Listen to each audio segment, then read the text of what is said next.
کہ اگر بلندیوں کا سفر کرنا ہے تو میرے نبی کے ہاتھوں میں ہاتھ دے دو، اگر عزتوں کا سفر کرنا ہے میرے نبی کے ہاتھوں میں ہاتھ دے دو، اگر اللہ کو راضی کرنا ہے، اس کا دیدار کرنا ہے تو میرے نبی کے ہاتھوں میں ہاتھ دے دو۔ چھڑا لو ان رسم و رواج سے، نکل آؤ ان اندھیروں سے، چھوڑ دو ان غلط راہوں کو، دور نکل جاؤ اس بے حیا زندگی سے، اس آوارہ زندگی سے۔ یہ boy friend girl friend culture تمہاری زندگیوں کو تباہ کر دیں گے۔ جاؤ یورپ کی لڑکیوں کو دیکھو کیسے نیلام ہو گئیں، جاؤ یورپ کی زندگی کو دیکھو کیسے سسک سسک کے مر رہی ہے۔ ٹیکنالوجی ایک الگ چیز ہے، جو خوبی ہے میں مانتا ہوں، لیکن وحی کی روشنی نہیں ہے۔ اللہ کی قسم زندگی کی سہولتیں ہیں پر زندگی بڑی دردناک ہے۔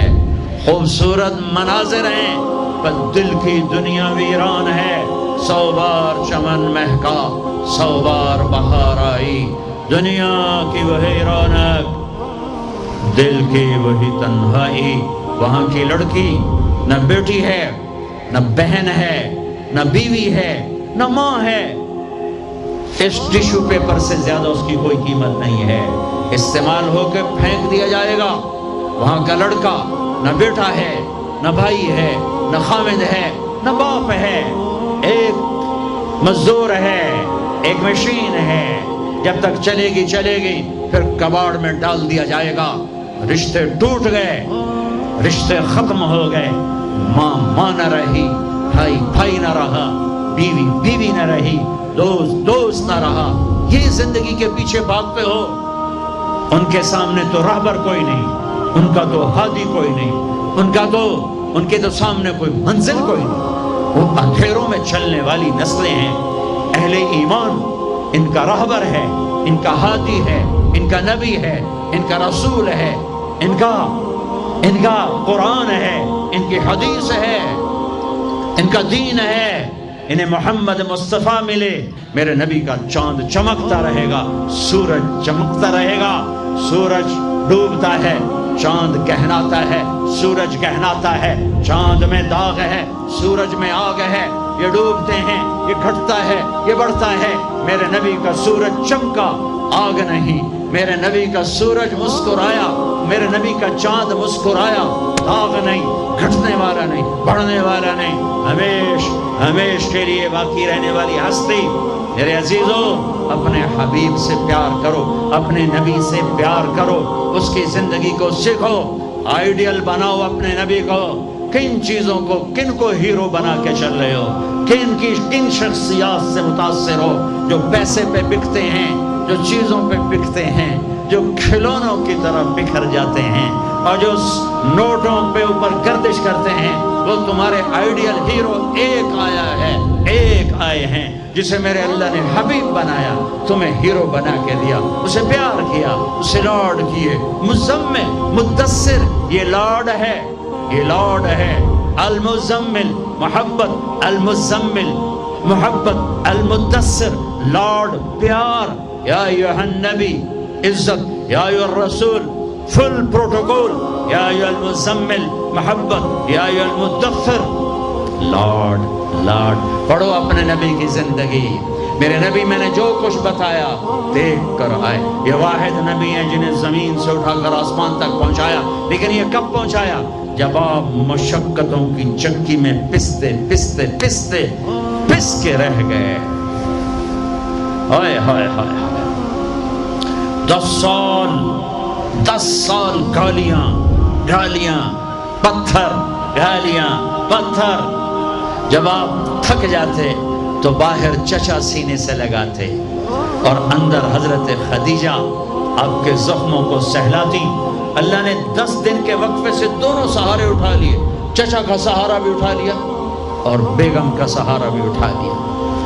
ہے اس کے بعد قریش مکہ نے جو ستانا شروع کیا تو آپ کہتے ہائے چچا، تیرے جانے کی کمی بڑی جلدی محسوس ہونے لگی۔ ما اسرع ما وجدت فقدک یا عم، اے چچا آپ کے جانے کی کمی بہت جلدی محسوس ہونے لگی۔ راستے مکے کے بند ہو گئے، بند، کیا کروں، کہاں جاؤں، دو جہان کے سردار، کہاں جاؤں؟ یہی دنیا کا دستور ہے، امتحان ایسے ہی ہوتا ہے۔ اچھا چلو طائف چلتا ہوں، طائف چلتا ہوں، کوئی 50 کلومیٹر کا سفر پیدل۔ زید بن حارثہ، انہوں نے وہ کیا جو کسی نے نہ کیا۔ میرے نبی نے خود فرمایا مجھے سب سے زیادہ دکھ پہنچا طائف والوں سے، پتھر مار۔ میں پچھلے سال پچھلے عمرے پر گیا، وزٹ ویزا، میں ایک مقامی طائف کے آدمی کو لے کر خاص طور پر چونکہ وہ جگہ عام پتہ نہیں چلتا، میں وہاں پہنچا جہاں میرے نبی کو پتھر پڑے تھے اور جہاں بے ہوش ہو کر گرے تھے، اور جہاں زید بن حارثہ غلام نے آپ کو ایک درخت کے نیچے لٹایا تھا، وہ ساری جگہ میں آنکھوں سے دیکھ کے آیا۔ آج سڑکیں بنی ہوئی ہیں، کھنڈر کھڑے ہوئے ہیں، لیکن کھنڈر بتا رہے ہیں کہ عمارت عجیب تھی۔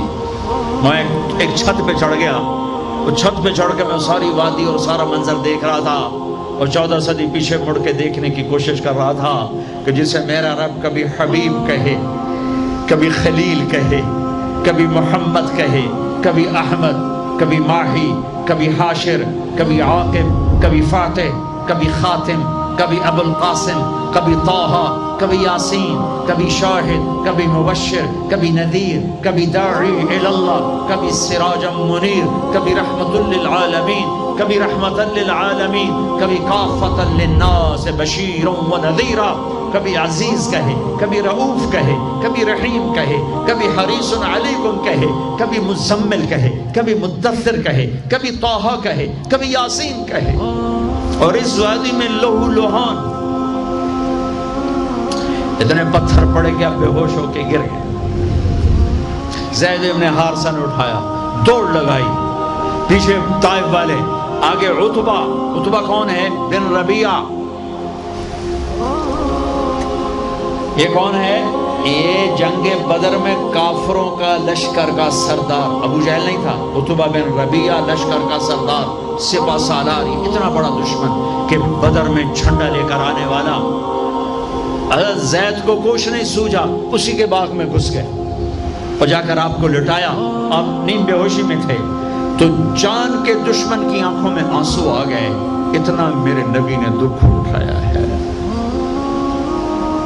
ہاں، اور آج کی امت کے ہاتھ میں دوری دھار کا خنجر ہے، کیا بوڑھا کیا جوان، کیا پڑھا لکھا کیا ان پڑھ، کیا مرد کیا عورت، کیا بڑا کیا چھوٹا، اور ہر وار میرے نبی کے سینے پر ہے۔ جھوٹ کے وار، ظلم و ستم کے وار، رشوت کے وار، ناچ گانے، فحاشی عریانی، آوارگی، بے پردگی، ننگا پن، قتل و غارت، فرقہ واریت، یہ سارے تیر میرے نبی کے سینے میں اتر رہے ہیں۔ یہ وہ نبی ہیں، ہر مرتے ہوئے ہر شخص اپنی اولاد کو پکارتا ہے۔ میرے نبی نے دنیا سے جاتے ہوئے امت کو پکارا۔ میدان معاشر میں ہر شخص نفسی نفسی کہے گا، میرے نبی نے امت کو پکارا ہے۔ اے عتبہ رونے لگا، کہنے لگا ہائے محمد بن عبداللہ کے ساتھ کیا بیتی، اور ایسا قریشی خون، رشتہ قریب کا تھا کم وقت کا، ایسا خون جوش میں آیا، پلیٹ اٹھائی اور انگور توڑ توڑ کے پلیٹ میں ڈالے، خود نوکر سے نہیں کہا، خود، اور پلیٹ سجا کر جاتے ہوئے شرم آئی، اپنے نوکر کو بلا، عداس کو کہا عداس یہ لے جا، اور وہ جو زخمی پڑا ہے نا، آئے واہ یا رسول اللہ، واہ یا رسول اللہ، آپ پہ دشمنوں نے رحم کھایا، آج کی امت نے رحم نہیں کھایا۔ یہ تاجر کہتے ہیں جھوٹ کے بغیر تجارت نہیں چلتی، یہ وکیل کہتے ہیں جھوٹ کے بغیر وکالت نہیں چلتی، یہ سیاستدان کہتے ہیں جھوٹ کے بغیر سیاست نہیں چلتی۔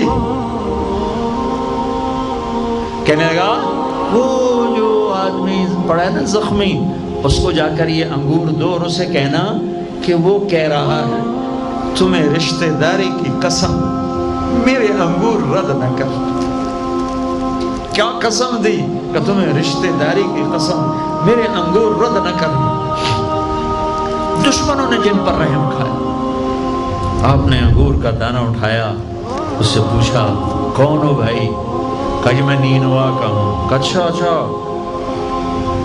میرے بھائی یونس کے شہر کے ہو؟ کہ آپ کو یونس کا کیسے پتا ہے؟ کہ وہ نبی تھے, میں بھی نبی ہوں. اور سورہ یونس تھوڑی سی پڑھی تو وہ پاؤں پر چومنے لگا اور کلمہ پڑھ گیا. تو آپ کو اپنے زخم ہی بھول گئے. جب وہ واپس گیا تو عتبہ نے کہا تو نے میرے پاؤں تو کبھی نہیں چومے, اس کی کیوں چومے؟ کہہ رہے عتبہ میرے آقا وہ سچا نبی ہے, مان جاؤ گے تو فلاح پاؤ گے. کہا تیرے اوپر بھی اس کا جادو چل گیا.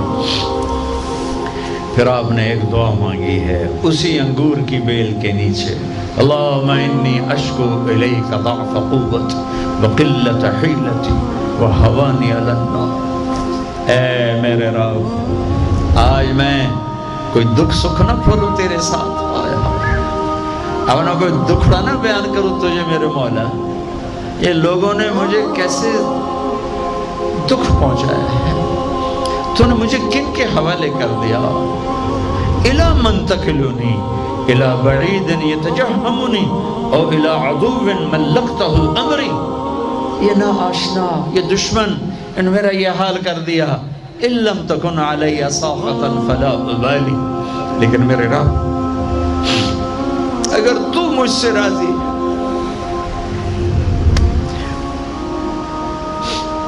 میرا کام بن گیا. میں لہو لہان ہوں, مجھے پتھروں نے توڑ دیا ہے, تو راضی ہے, کام بن گیا. ایک شاعر نے کہا ہے لیتک تحلو لیتک تحلو والحیات مریرۃ ولیتک ترضی والانام غضاب ولیت الذی بینی وبینک عامر وبینی وبین العالمین خراب ولیت الشرابی من ودادک صافیا وشربی من ماء المعین السراب اذا صح منک البد فالکل حین وکل الذی فوق التراب التراب. یہ شاعر زندہ ہوتا میں اس کے ہونٹ چومتا. کیا کلام اس نے کہا. ہائے ہائے ہائے, اس نے تو ایک بادشاہ کی تعریف میں کہا تھا میں اسے اللہ پر فٹ کر رہا ہوں. اے رب میرے نبی نے زبان حال سے یہ کہا, زبان حال سے یہ کہا, اے میرے رب آپ راضی ہیں اور جگ ناراض ہے تو میں خوش ہوں. آپ خوش ہیں, لوگ ناراض ہیں, میرا کام بن گیا. میرے آپ کے درمیان تعلق بحال ہے, لوگوں سے ٹوٹ گیا, میرا کام بن گیا. آپ کی محبت کا جام اگر میٹھا ہے اور کل کائنات کا پانی کڑوا ہو گیا تو کام بن گیا. میرا آپ کا تعلق اگر باقی ہے اور ساری کائنات میرے ہاتھوں سے چھن گئی تو میرا کام بن گیا. ہائے ہائے ہائے. اب مکہ پہنچے, سنو غور سے, اس قدر خوف تھا کہ اب مکے میں داخل نہیں ہو سکے. باہر بیٹھ گئے اور سہیل بن عمر کو پیغام بھیجا. پہلے تو چچا کا شیلٹر تھا, ان کی حفاظت تھی, وہ اٹھ گئے, حفاظت اٹھ گئی. سہیل بن عمر کو پیغام بھیجا مجھے گارنٹی دو, میری گارنٹی دو, مجھے مکے میں لاؤ. انہوں نے کہا میں سارے قریش سے نہیں لڑ سکتا. پھر آپ نے اخنس بن شریک کو پیغام بھیجا کہ مجھے پناہ دو, میں مکے آنا چاہتا ہوں. انہوں نے کہا میں نہیں دے سکتا. پھر آپ نے صفوان بن امیہ کو پیغام بھیجا, اس نے انکار کر دیا, میں نہیں کر سکتا.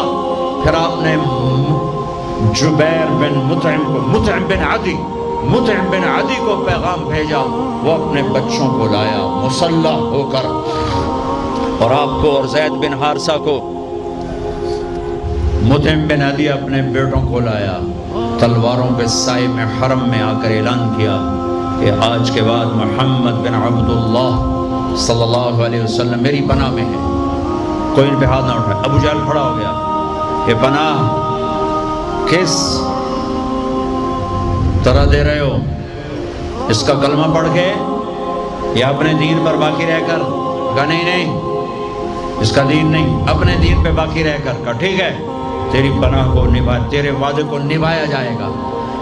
اس حال پر جب آپ پہنچے کہ کوئی مددگار، حضرت خدیجہ گھر سے اٹھ گئی، چچا باہر سے اٹھ گئے، ساتھی ہیں کوئی نہیں، چاروں طرف اندھیرا ہے، اور آپ انہی زخموں میں، چونکہ حضرت خدیجہ تو انتقال کر چکی ہیں، آپ حضرت ام ہانی اپنے چچا زاد بہن کے گھر سوئے ہوئے ہیں، حضرت علی کی بہن، کہ جبریل نے آ کے پاؤں دبائے، یا رسول اللہ، اللہ کی ملاقات کا نظام بن چکا ہے، آپ کے رب آپ کو اپنے ملاقات کے لیے بلا رہے ہیں۔ جب دکھ تکلیفیں آخری حد پر گئیں تو اللہ نے اسی لحاظ، جتنا پریس کیا جاتا ہے، جب ریلیز ہوتا ہے پریشر تو اتنا ہی اوپر جاتا ہے، میرے نبی پر جب دکھوں کی یہ تابڑ توڑ بھرمار ہوئی تو اللہ نے پھر یوں اٹھایا، چلیے یا رسول اللہ،